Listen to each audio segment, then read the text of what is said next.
Hello, my name is Father Christopher Etheridge. I'm a priest of the Institute of the Incarnate Word working at the IVE Seminary in Washington, D.C., the Venerable Fulton Sheen Seminary, where I help form our seminarians and teach them, and also do a little bit of work here in our parish and in our young adult group, the Voces Verbe group here.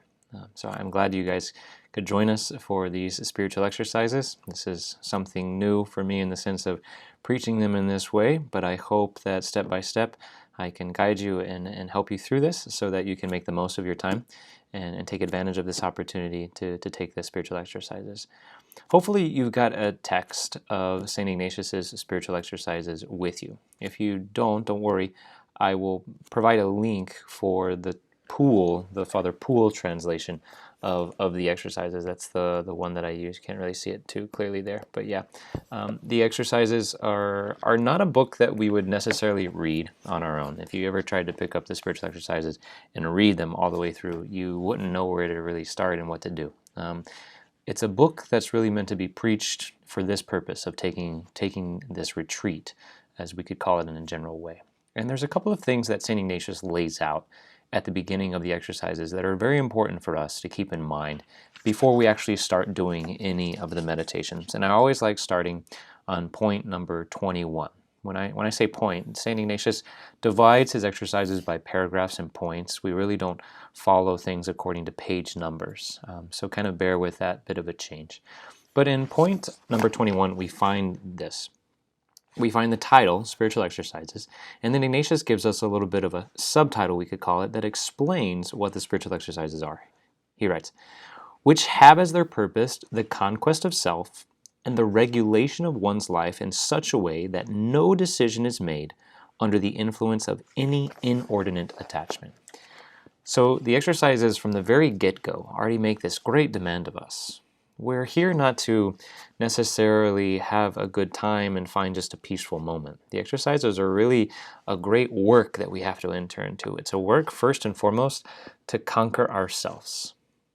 To conquer ourselves so that in conquering ourselves, we put things in order in our life such that we make the most of it in serving God and living for the very purpose that He created us to live. And this outlook on the retreat is what really makes them be Ignatian exercises, we could say.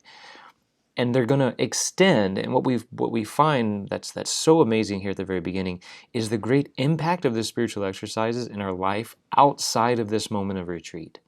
Because hopefully the exercises and God's grace working through them will show us how every decision of life should be ordered to my last end, should be ordered to what makes me holy, should be ordered what brings me closer to God. And if my decisions in the past have not been moving in that direction, well, hopefully this retreat is going to help me find out how to put those in order so that I can break of those detachments and truly live in the freedom of the children of God, that freedom that we so often yearn for. So, conquering self so that we can put our life in order, so that we don't make any more decisions according to our attachments, but we make them according to our true good. All right? Now, that's point number 21. And then I like to jump back to the very beginning, okay, to point number 1. So why does Ignatius call them spiritual exercises? Well, for the purpose of throughout this time, we're going to have to really work our souls. Again, it's not just meant to be a time of peace and tranquility. We're going to have to do some work as running, as lifting weights, as biking and doing aerobics are all physical exercises that require energy, that require constancy, that require an effort. So everything that we take on in these exercises, mental prayer, vocal prayer, spiritual reading, examination of conscience, all of these things are true exercises for the soul. And so there might come a point in this retreat that you're going, man, this is just tough. Well, don't give up. Keep working. Always in these exercises, ask the Lord for the grace of perseverance. But there's something that we can do already beforehand to prepare ourselves so that we make the most of these exercises. And one of the things that most prepares us and disposes us is the spirit that we come to the exercises with. We have to come to these exercises with a spirit of detachment meaning we're going to have to set aside those things that might distract us. So let's make sure that we turn off our phones, that we don't worry about answering messages and emails and phone calls unless they're necessary. Make sure that we take the precautions that we need to let people know, hey, I'm gonna be away for a few days. I'm gonna truly live this time in silence and in solitude. So we need to get rid of those distractions. We need to make sure, especially if we're taking these exercises at home with others, also taking them, that we don't distract them by our talking or distracting them on our actions and not focusing ourselves. So we need to get rid of distractions. But we also need to make sure that we're calling upon the Lord to help us have already beforehand a great generosity of spirit. I remember growing up and playing high school basketball, and if you didn't prepare yourself mentally before a game, if you really didn't get what we would call hyped up before the game, you would not have the energy that you needed to really meet the enemy, so to speak, the opponent head on and come at it with great force. If you just kind of wish-washed your way out of the locker room and were like, yeah, I'm here to play, whatever, you're not gonna have a good game.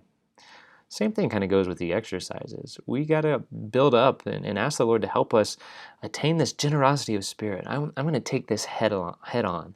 I want to make the most of this because God has given me this time and I want to take advantage of it. So we need to get rid of distractions. We need to make sure that we always call upon the Lord to help us have a generous spirit and always maintain that generosity throughout the exercises. And the third thing is related to distractions. We need to guard silence. Okay? Don't be afraid of silence at this time. Don't be afraid of giving the Lord the fullness of your attention. And that's really what the science is going to. We're not necessarily concerned just about exterior silence, like I didn't talk or I didn't say anything the whole time. No, we're really working more towards the spirit that silence imbues. It's that ability, that possibility to be able to be in touch, in contact with God in our thoughts and in our desires the whole time through. And that's why we really have to make sure that we're guarding silence. Okay, so this is just kind of a brief, really brief introduction for these exercises. Know that we're going to take them step by step. I will try to guide you through them through the whole Ignatian process of meditation with each step as we go through the points. And we know that this is going to be a fruitful time as long as we're generous with it, as long as we trust in the Lord, and as long as we're humble in carrying out His will. God bless.